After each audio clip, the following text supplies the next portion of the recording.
Okay, so are we live now? Is it working? Can you see picture? Waiting on the video to start on my end. There we go. All right, so I grabbed the wrong one because this is one we'll be opening him up later, but that's Roboto. Actually just got Roboto today. I am going to open up Beastman today. So let me go ahead and make sure I got that. Yeah, I grabbed the wrong one from the other side of the room. But don't worry, Roboto's coming. For anybody who's interested in Roboto, he will be opening soon. Rouge Haunts is here and says hello. Hello right back. And yeah, here we go. Beastman. That's the one I'm going to be opening today. So like I said, for Halloween time, you got to have monsters. Masters of the Universe is never going to let us down as far as monsters go. And Beastman was one of the first ones. In fact, Beastman was originally intended to be the arch nemesis of the entire line before saner heads prevailed and they went with the skull-faced guy instead. But Beastman, I think, worked out well as his premier henchman. Why are you doing with the hello right back to you? Well, that's when somebody says hello, you say hello back. That's just polite, right? That's why I do that. I'm trying to be polite. So yeah, I got the other two new Eternia Beastman figures. I do not have the Revelation one. I kind of felt like that one kind of cheaped out with the accessories, but this guy certainly did not. He was a deluxe figure. So we have this one that's based on an earlier design of Beastman, and I'm missing the helmet. He's supposed to have a helmet that goes on him, and this is actually the armor was inspired by the initial design of Beastman, who was more like a bear type figure. And if I had the helmet, if I hadn't misplaced it, he has a helmet that looks like that bear head, almost as if this Beastman had killed and slain that Beastman and skinned him and was wearing him as a pelt. But yeah, I really like this look for Beastman. I thought it was really cool. Kind of managed to combine that original design with the classic design of Beastman that we came to know and love. Jose Membrane is here. He says, etiquette, common sense. Well, common sense ain't as common as it should be, is it? But yeah, etiquette, that would be the right. I'm trying to be polite. Rouge Haunts is always a cool person to have on the stream, so I would like to be polite, you know, as I am polite to Jose Membrane. Welcome to the show. So and Lone Dragon is here. So we got a few people in the house, so that's pretty awesome.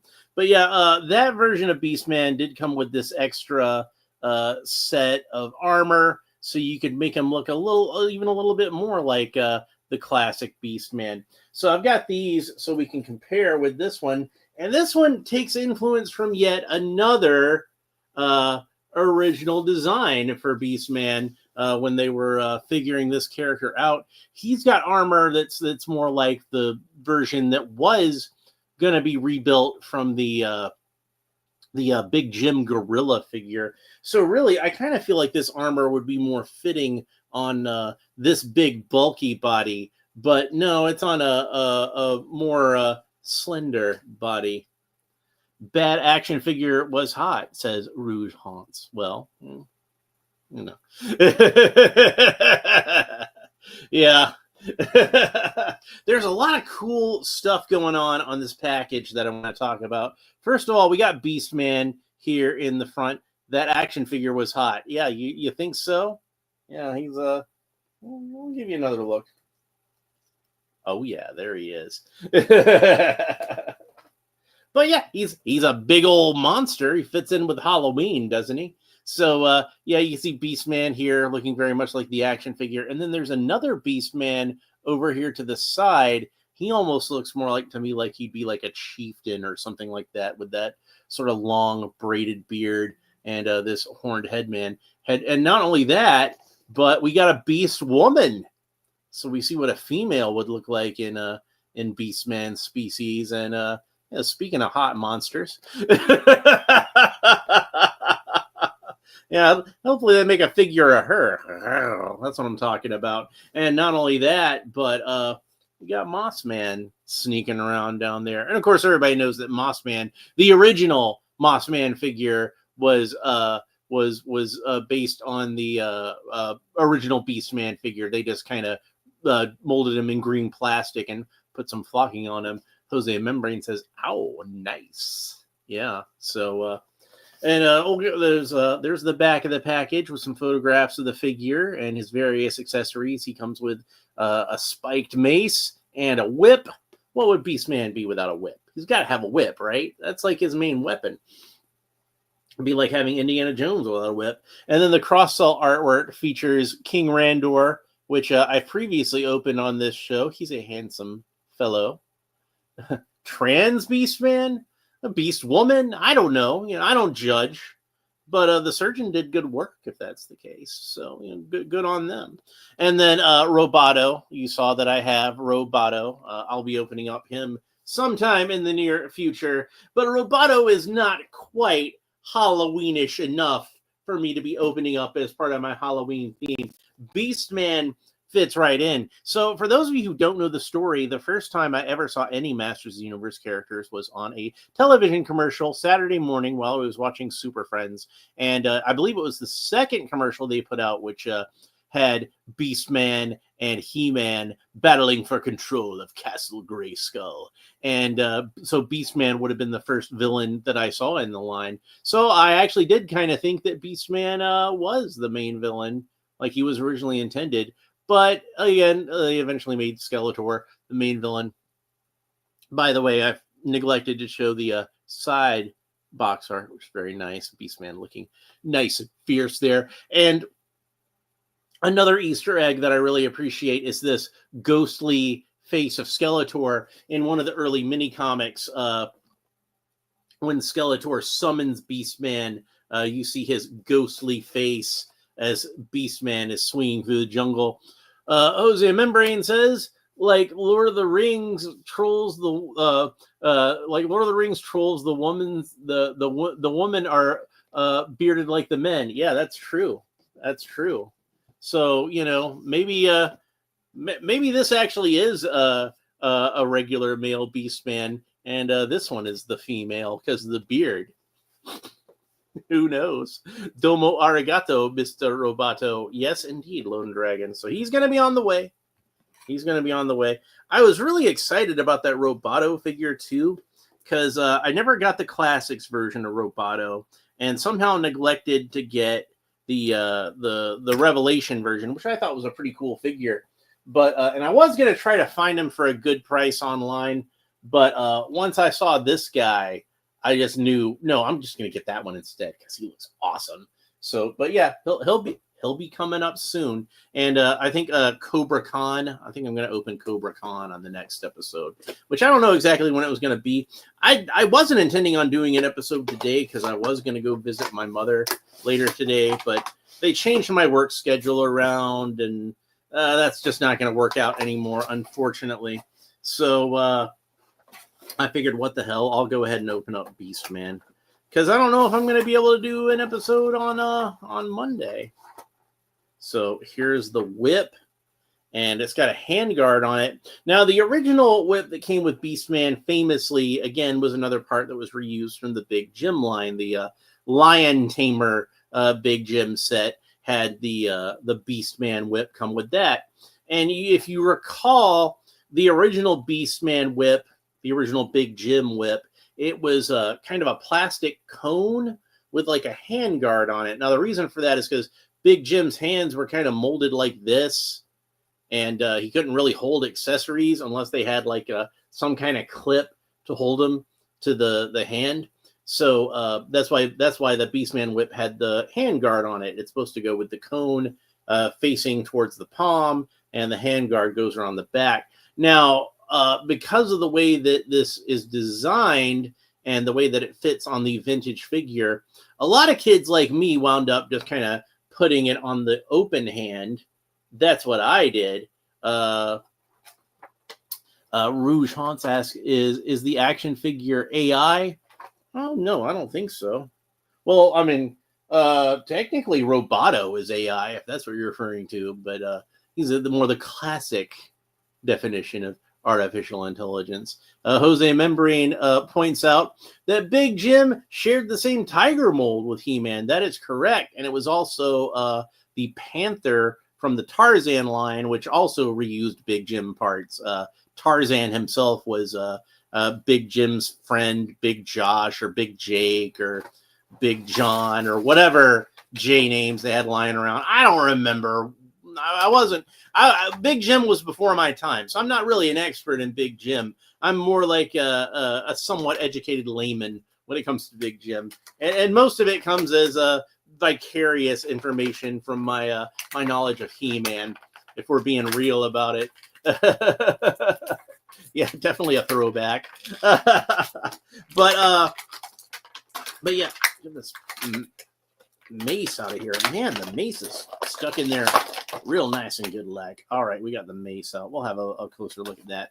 But yeah, so that's why Beastman's whip has a handguard on it. Now, I used to put it on, like I said, the flat hand, much like how you were supposed to do it with Big Jim. So he was holding it on with the cone at the palm of the hand. But a lot of the times, what you'd see kids do is they would just have Beastman holding the handguard as if that was the handle. And I like to pretend if you did that, that the cone shape of it was almost like a horn that was built into the whip. So Beastman could put it up to his lips and call for various beasts and things like that. Lone Dragon says, Big Jim is what I call my... Never mind. Yeah, I think I think we can imagine what you're speaking of. Big Jim is what I call my gymnasium at home. It's rather large and spacious. Yes, that's it. Oh man, he's got wire tabs that are buried deep in the package, and you know I don't like that. But thankfully, I've got my snips, so I can just snip them from the back.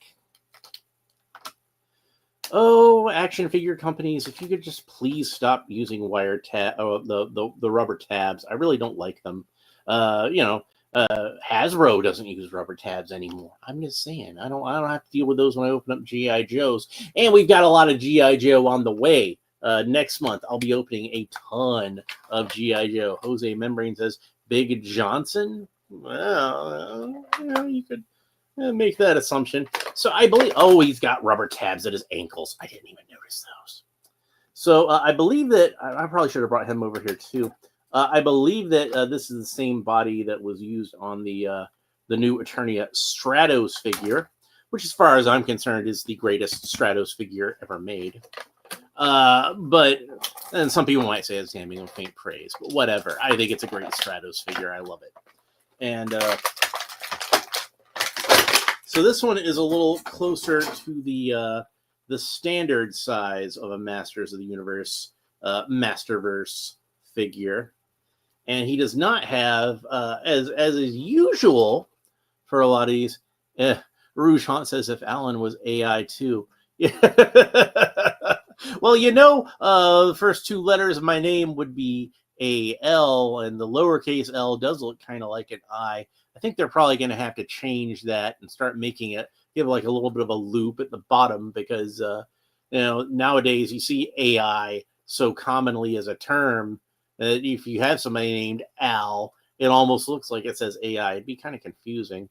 So, but yeah, I'm pretty sure that this reuses the same body that Stratos had. So furry, a bit more in proportion with the regular He-Man figure, which do I still have him over here? Yeah, he's over there.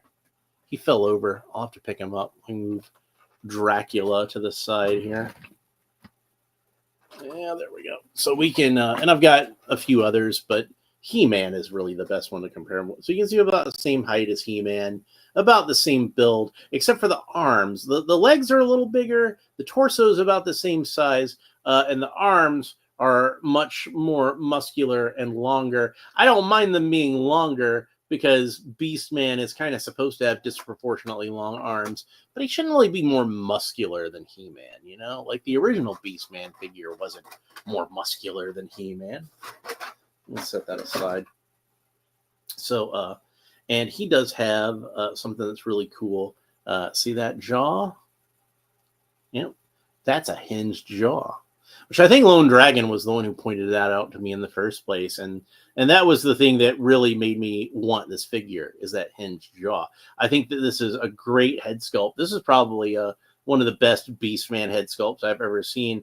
At least, besides the original Beastman, which I'm always gonna have like a nostalgic affection for that can't really be topped. But as far as like more modern interpretations of them, I love the head sculpt. It's got that kind of Klingon type forehead with the bald dome. He's got the skullet, the kind of Hulk Hogan type haircut. So Beastman kind of always looked kind of to me like a werewolf combined with a Klingon. And yeah, that's a good Halloween character to have, isn't it?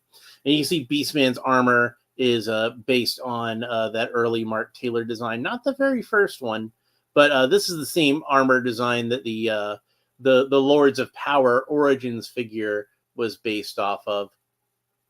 So if you've got that figure, he's got a lot of things in common with that one. And you see one thing that I really like about this Beastman is that big jewel on the belt buckle, which originally, if Beastman had have remained the main bad guy, that was supposed to be like a source of power that was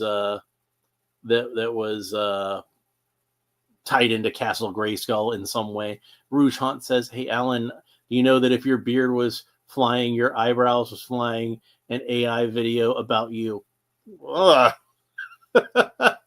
Well, I wouldn't want my beard and eyebrows to fly away on their own. Then I'd look kind of odd with like no hair on my face whatsoever. Like maybe the beard, I might look okay just without a beard. I haven't been without a beard in a long time though.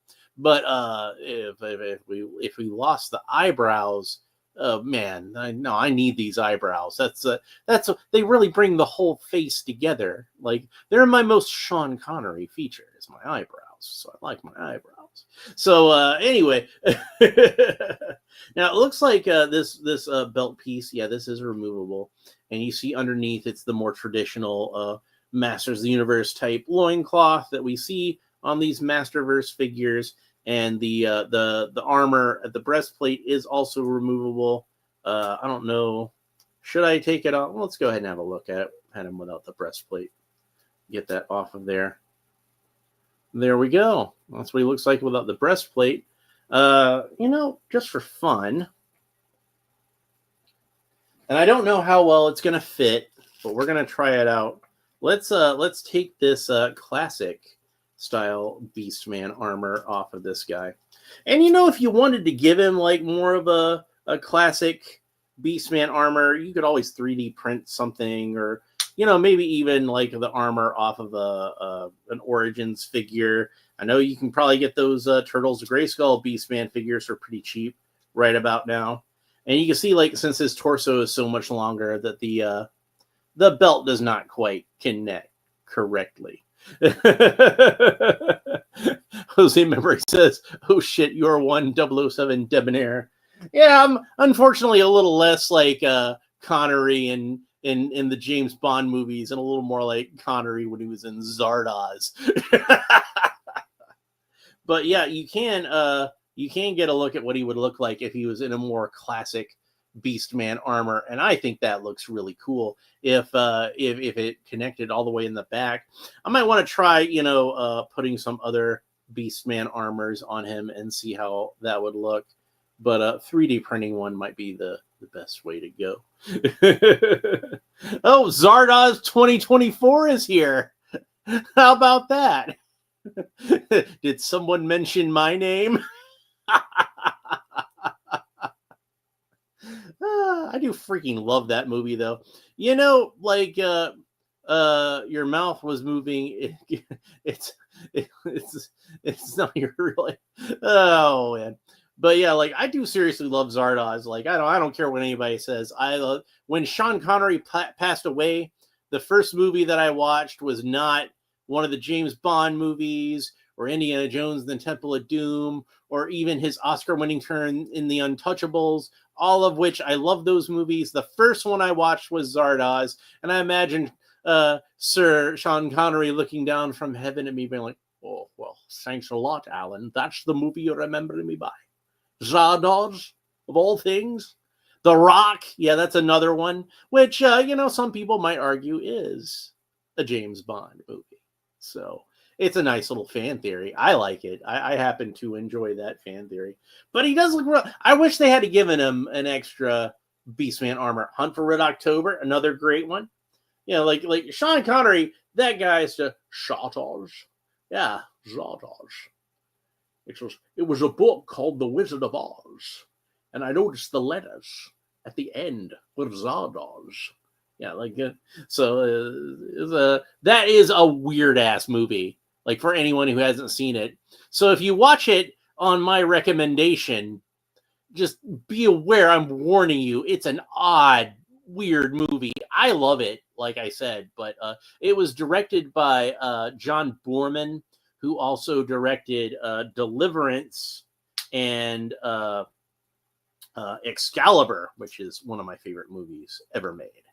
So let's go ahead and put the armor back onto Beastman.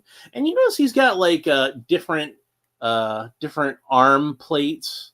Also, they go more sort of horizontal than vertical, but they do still have the horns on there. Darby O'Gill.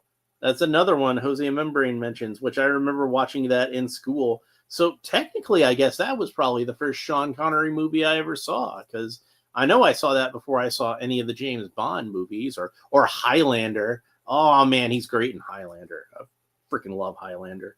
Too bad they never made any sequels to Highlander whatsoever, and that's the only movie that exists in that series. Don't at me. All right, so we'll go ahead and put all his armor back on, and I like this belt piece. It's got these kind of little armor pieces that hang down at the side that have almost kind of like a samurai kind of feel to them, which I think is really cool. All right, so there we go. Got that put back together. So I guess they probably didn't throw in the classic armor because the Banshee. Yeah. I guess they didn't throw in the classic armor because they probably figured they already provided you with this version to be like the actual figure of Beastman. But one thing, I do like this head sculpt better, even though this head sculpt I think is technically closer to the original toy. But part of why I like this head better is because look at the intensity in his eyes. He's got like this nice fierce expression with his eyes, but this one has kind of like more of a dull sort of expression, so I didn't really care for that too much. That's the one thing about this figure that I kind of don't care for. Other than that, this figure rocks. So, but I do like that one. But I like him in both looks. That's why I bought two of them. I was able to find a second one at Ross when they had him there, and he was like, I don't know, like $7 or something. So I'm like, hell yeah, I'll buy a second Beastman just so I can have one in the classic armor and one in the prototype armor, let's call it, so that I don't have to swap them back and forth. I can just have them both, and then I've got some extra parts too, so I could probably use those for customs wherever. Let's go ahead and talk about the accessories real quick. He doesn't come with any extra hands. He's just got the two gripping hands. So we can put the mace in this hand. And this mace is really cool. I really like this mace. Like, granted, like, Beastman doesn't usually come with a mace. But, sometimes they show him using different weapons in, mini comics or whatever, like an axe or, a mace or a club or something like that. I really like the club, by the way, that came with the previous new Eternia Beastman. It was almost kind of look more like an Aztec kind of weapon or something. I thought that was really cool. But this is just like a solid classic mace. And, if you don't want to use it for Beastman, you can use it for like any other characters. It's always cool to have an extra weapon. But, of course, Beastman's, like I said, his iconic weapon is the whip. Now, this is the mace is good for like if you want to have like, him actually fight He-Man with his sword or something. But the whip is just a great weapon for Beastman because of the the nature of the character with him controlling animals and whatnot. So like a lion tamer or something like that. And part of the problem with this is, like, since this whip is made out of a very flexible material, and that's a good thing. And the hands are a little more rigid.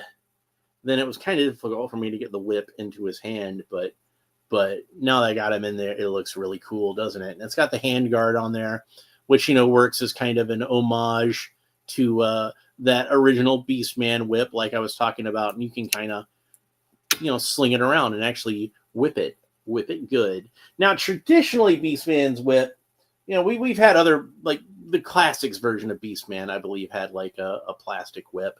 But usually you have like a string is what they do, so you can kind of whip it around like that. But honestly, like, you see they did the handguard thing with that too. I don't think that works quite as well with Masterverse, since it is supposed to be a little more prestige, as it were, than the Origins line, which the Origins is supposed to be like a vintage throwback. So, putting a string on there makes sense. But Masterverse, I kind of feel like it makes more sense to have like this sort of molded rubber whip. And man, he looks really cool when he's holding that. So let's go ahead and talk about the articulation. Take the weapons out of his hands again. I'm going to have a pain putting that back in, but Rouge Hunt says a prototype of 2000 G.I. Joe prepare to 2007 G.I. Joe figures prototype. So I had like a bunch of old 2000 era G.I. Joes with the rest of my O-ring figures, but they were stolen, unfortunately. So I'm going to have to rebuild that collection one of these days, but I don't know when I'm going to be able to afford to. Right now, I'm buying a bunch of classified figures, and I love those. And I like the Super 7 O-ring figures, although I do think they could be a little bit better. And I do like to make a lot of my own G.I. Joe characters using Marauder Task Force parts. Like, see, here's the Dusty figure that I made. So yeah. And like I'm going to mention it again. We got a lot more G.I. Joe on the way because I got a ton of classified figures to open up. It's probably going to be one of those things where like November is going to be mostly classified figures. I'll try to mix stuff in so we don't have like too big of a glut of G.I. Joe classified.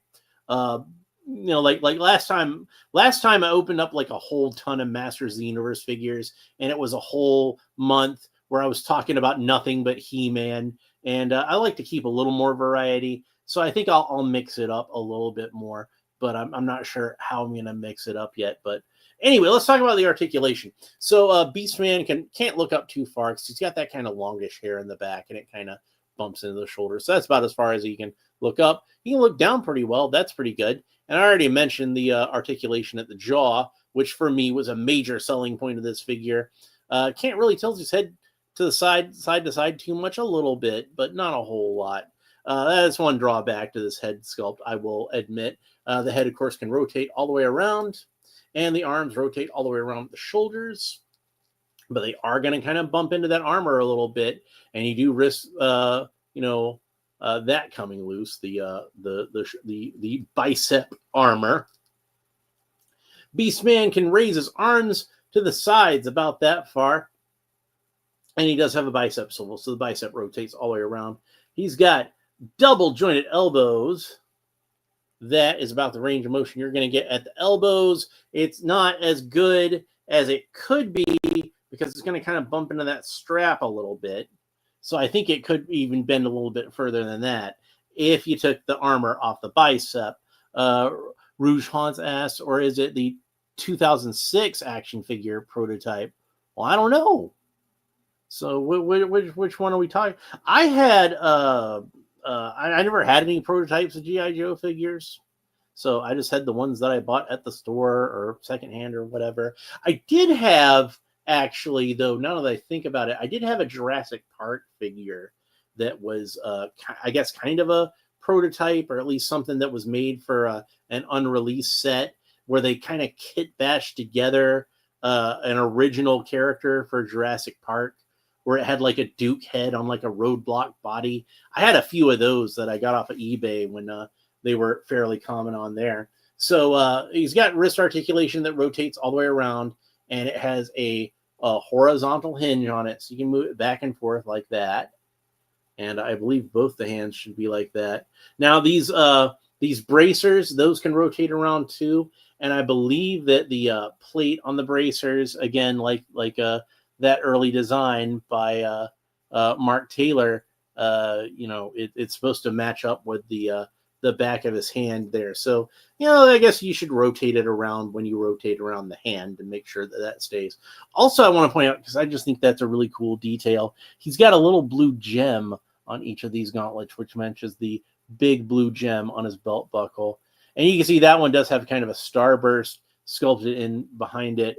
Jose Membrane says, if you build your own figures, they are personal prototypes. I guess so. I guess that's to be. But yeah, like I said, I like to these are Marauder Task Force I use a lot of the times, and this is one where like I kind of threw some parts together, and parts of it are from like a German World War II soldier that was like all tan, and I painted all the camouflage on there, and I tried to get the color to match.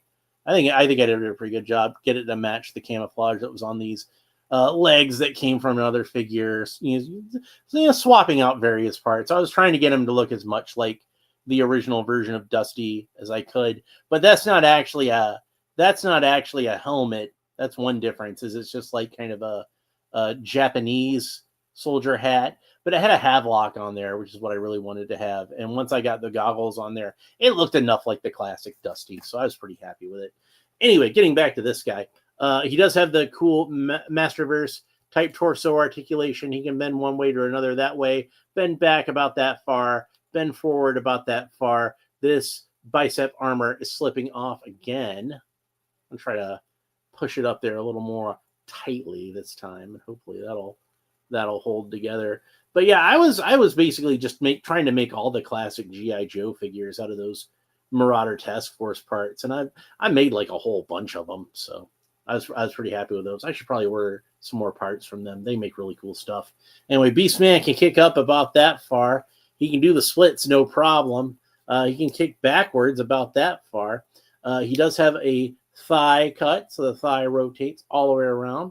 He's got double jointed knees. That's about the range of motion you get. The knees and the bicep armor fell down again. Rouge Hans asks, are you a horror movie fan? Yeah, I'd say so. But my preferences tend to go more towards like the classic gothic horror. I like things like Dracula, Frankenstein. I like the Universal monsters, the Hammer horror. And that's not to say I don't like some of the, like the 80s slasher movie stuff and some of the later stuff. But my passion as far as horror movies go is the classics. I like Dracula, Frankenstein, the Wolfman, that kind of thing. I love American Werewolf in London. I like the werewolves. I like lots of stuff with werewolves. I think that my favorite horror movie, besides those, what I think is probably the best horror movie ever made is The Shining. But I mean, Stanley Kubrick made that one, and he's like, maybe the best director of all time. It's hard to pick out one best director of all time, but Kubrick is definitely a contender. And it's like maybe Alfred Hitchcock or maybe Steven Spielberg. Those would probably be my top three right there. And then, you got Martin Scorsese, you got Christopher Nolan, you got like Billy Wilder. Jose Membrane says, what about Trauma pictures? Yeah, like there's a few Trauma movies that I really like, but obviously my favorite is The Toxic Avenger, and that might sound like a really basic bitch answer as far as like what your favorite Trauma movie is. Oh, the one that literally everybody's actually heard of. But it's a superhero movie. It's a Trauma superhero movie, and I love superheroes. So and I like the monster with a heart of gold, that whole thing. And I remember watching that on USA Network when they did Up all night, and fell in love with that movie there, and then had to rent it from the video store so I could make sure I saw it with all the sex and gore and everything like that. Everything that makes a trauma movie a trauma movie. But yeah, Toxic Avenger is probably my favorite. That one's a classic. But there's a few other trauma movies that I'd seen over the years and appreciated. But yeah, Toxic Avenger is number one. And I have the DVD signed by Lloyd Kaufman himself. So that's pretty cool. Anyway, where was I? Oh yeah, did I do the knee articulation already? He's got double jointed knees. That's about the range of motion you get at the knees. He does have a boot cut, even though he's not wearing boots. So I'm going to have to be a stickler and make sure that his shins are lined up perfectly at all times. I think that's about the best I can do with that. But yeah, Rhonda Shear. I liked Rhonda Shear. I had a crush on her at that age. I follow her on Facebook. She still looks good. But yeah, she was. I thought she was really funny. In addition to being very very beautiful, very sexy, but very funny also. And that was I really liked the. Rouge Hans asks, can you show me a Frankenstein, the Wolf Man? Well, I got, all those figures that I've been opening up. There are previous episodes where I opened up the NECA Frankenstein and Wolfman figures. I did those earlier in the month. And there's the glow in the dark figures that I did a while back. And, I'm done with all the classic Universal monsters for now this month, unfortunately. Kind of. That's a hint. So we'll have a figure representing my personal favorite monster showing up again towards the end of the month, but maybe not in the form you expect. Yes, that's a hint, but I'm not gonna say exactly what. Jose Membrane says Elvira is still holding it down. Also, yeah, Elvira is just like, I'm almost convinced she really is a vampire. But yeah, she looks as good as ever. So, and again, she's really funny. So, one of my favorite performances by Cassandra Peterson that's not Elvira, and I'm sure everybody's familiar with this one, is her cameo in Pee-wee's Big Adventure, where she plays the girl at the biker bar when they're talking about what to do with Pee-wee, and she's like, I say you let me have him first. And I thought she was I liked her quite a bit in that movie. And then later on, as a kid, then later on, somebody was pointing out, that's Elvira, right? Oh, it is? Oh yeah, it totally is. And her and Paul Rubens were like really good friends in real life. They worked together in the Groundlings before Cassandra Peterson was Elvira, and before Paul Rubens was Pee Wee Herman. They were already really good friends, and they remained really good friends for years afterwards. And that's how she got that cameo in that movie. Yep, that's her. So anyway, I think that's pretty much it for Beastman. I'm gonna go ahead and put the whip back in his hand because I definitely want to have the whip in his hand when I shoot my my thumbnail in just a minute. But I think that's pretty much it for Beastman.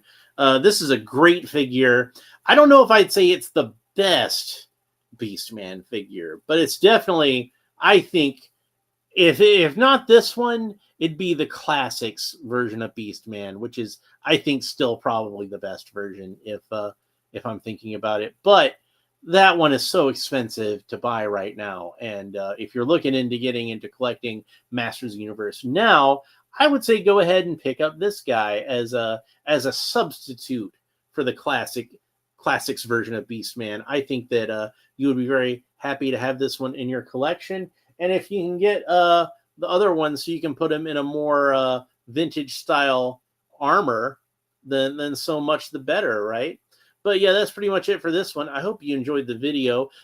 Please, if you did, make sure that you like and subscribe and all the fun YouTube stuff down below. Leave a comment. Let me know what you think about Beastman, both the character in general and this figure specifically. And you can let me know in the comments below what your personal favorite Beastman is. I'm sure some people will just never have a favorite Beastman figure besides that original vintage 80s figure.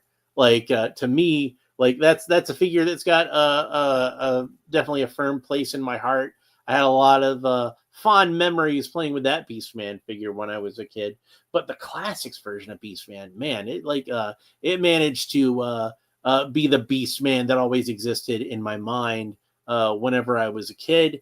And this one I think is pretty much on that level. It's maybe not quite, but pretty much on that. This is a great Beastman. And one of the things I like about it is it's not like just 100% like a redo of the classic, or even a redo of what we saw in the early Mark Taylor designs, but it manages to combine a lot of those things together and do some original things. Like I said, I love this head sculpt. This head sculpt is amazing. They did a fantastic job with it.